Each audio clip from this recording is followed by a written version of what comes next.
মোটামুটি সবার খাওয়াই শেষ হয়ে গেছে, কিন্তু আমার খাওয়া শুরুই হয়নি, কারণ আমি যা রান্না করেছি সকালে সেগুলো দিয়ে আমার খাইতে ইচ্ছে করতেছিল না।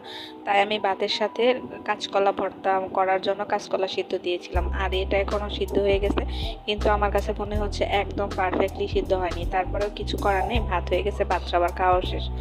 এখন আমি কাঁচকলাটা ভর্তা করব, তারপর ভাত খাবো। এখন প্রায় বাজে 10:30টার মতো। আমার সকালের খাওয়া খেতে একটু দেরি হয়ে যায়, কারণ রান্নাবান্নার কাজ শেষ না করে, কিচেন পরিষ্কার না করে আমি খেতে পারি না। এরকম অবস্থা, কাজ শেষ না হওয়া পর্যন্ত আমার খাওয়াই যাবে না। তো সব কিছু কমপ্লিট করার পরে এখন আমি কাঁচকলাটা ভর্তা করব। আর ভর্তা, শুটকি ভাজা, শুকনা মরিচ ভাজা, এগুলো দিয়ে খেতে আমার খুবই ভালো লাগে সকালের খাবারটা। বিশেষ করে এই খাবারটা যদি আবার দুপুরে দেওয়া হয়, সেটা আমি খেতে পারবো না। দুপুরে একটু ঝোল ভাত না হলে আমার ভালো লাগে না। তো যাই হোক, ভর্তাটা করব, ভাত খাবো।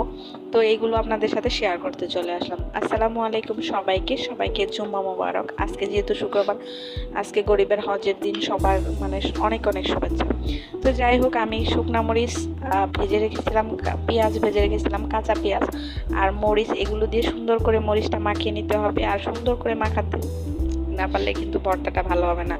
আর যেহেতু আমার কাঁচকলাটা পুরোপুরি একদম পারফেক্ট সিদ্ধ হয়নি, কাঁচকলাটা একটু মানে মানে গোটা গোটা থাকবে, একদম কাঁঠালের বিচি যেভাবে ভর্তা সেরকম দেখা যায়।